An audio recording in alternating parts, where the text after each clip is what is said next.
Во барокното руво на скопската метропола, под отсејот од масивните споменици, мостови, булевари, се кријат стотици тажни судбини.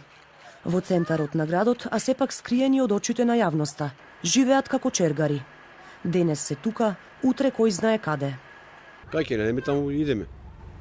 Празно место, кај ќе видиме, тука се пикам.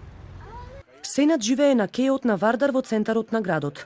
Во импровизирана шупа живее со 10 членови на неговото семејство. Фамилиарен бизнис им се пластичните шишиња, кои ги собираат на секаде низ градот. Во тоа помагаат и најмалите.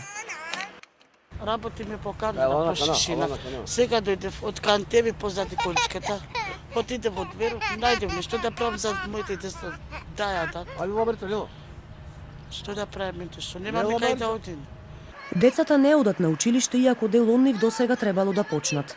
Затоа со посебна радост чекаат да дојде петок, кога ја посетуваат детската амбасада Меѓаши, која ја доживуваат како училиште. Децата кои доаѓаат во нашиот дневен центар е многу малку што може една граѓанска организација да направи за да го реши проблемот со деца на улица кои секој ден ги има од 500 до 2000 низ целата држава.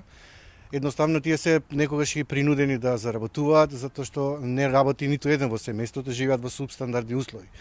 За принудно питачење и експлоатација на детски труд осудена била и сопругата на Сенат, иако тој тврди дека таа не е виновна. Детето и денеска живее со нив. Социјалните служби велат дека го познаваат ова семејство и веќе им понудиле сместување во Чичино село, но тие одбиле. Сенат смета дека тоа е опасно место за живеење, особено за неговите ќерки. Условите за живот, шансите за вработување, здравство, образование беа клучните сфери во кои Македонија требаше да покаже конкретни резултати за подобрување на животот на ромите и нивна интеграција во општеството. Меѓутоа, последните истражувања од ефектите од познатата декада на ромите се поразителни, односно покажуваат дека во последниве десетина години скоро ништо и да не се променило. Од Народното правобранителство алармираа дека за вистински промени требаат пари, а велат стратегијата за интеграција на ромите досега во најголем дел се правела со проекти од странски донации.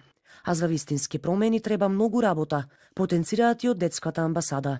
Вработување барем на еден од семејството, со вклучување на деца во рана возраст во градинка, со бенефиции од локалната самоуправа и социјални одговорни предпријатија, обувки, облеки и така натаму, и секако здравствена нега и грижа која треба да ја имаат и да се евидентираат во извод од матична книга на родените. Од Министерството за социјала уверуваат дека детската сиромаштија им е приоритет број 1 и дека подготвиле темелна реформа на социјалниот систем и детската заштита.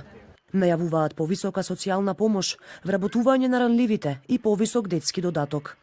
Во меѓувреме резултати будно чека и меѓународниот фактор, кој во неколку наврати порача дека заштитата на гладните е клучна за отворање на вратите на Европската Унија.